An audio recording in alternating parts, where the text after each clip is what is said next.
G'day guys.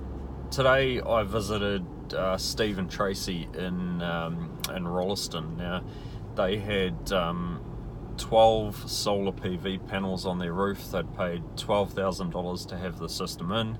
They were still getting power bills of between $150 in summer and around the $300 in winter.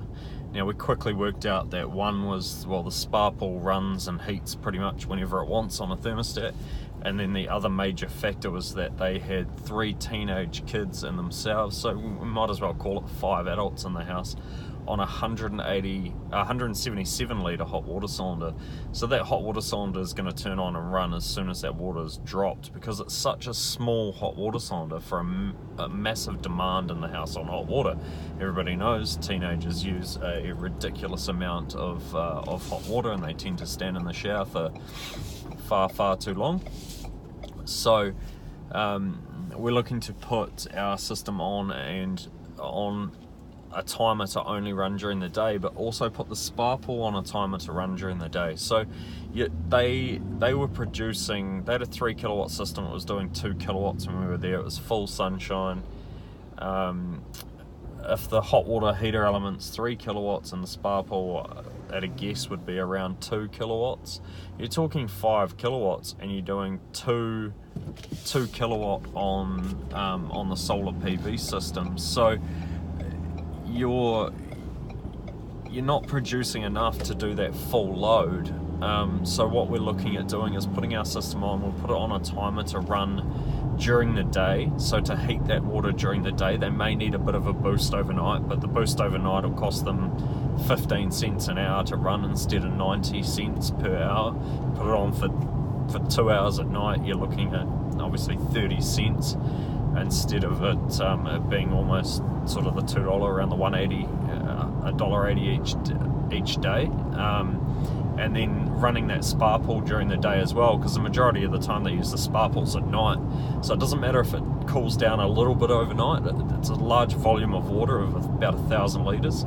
So by the time they have obviously used it, it's going to drop in temperature and then heat it up during the day to be used at night.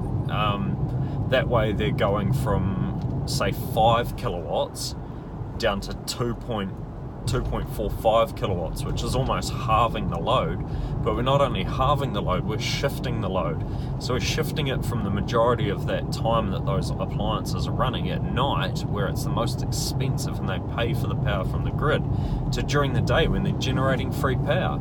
Now, this was a solar company that went in there, and they spent this couple spent $12,000 with them, and they just put the system on and walked away.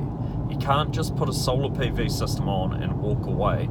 Now, in previous videos that I've done that people have watched, we've had some, I guess if you call it criticism, if you like, from solar PV companies calling me some sort of quite personal attacks. I'm being honest, and I'm telling people what it is.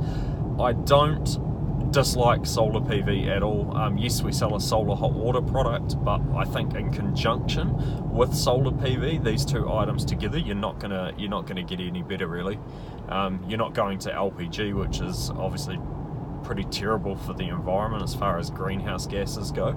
Not a lot of people know that greenhouse gas or CO2 emissions from LPG are much higher than from the likes of coal. So it's pretty terrible. But anyway,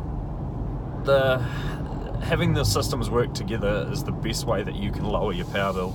If you've got a solar PV system installed and you're still getting huge power bills, reach out to me. Give me a call and let's see what we can do. If anything, you'll get some free advice from me as to what you can do without purchasing our products. That's fine. If I can help you out in any way, I'm willing to do that. So give us a call. 0800 332 100 comes direct through to me. Let's chat and let's dig deep into what's going on in your home, and we'll see what we can do for you guys.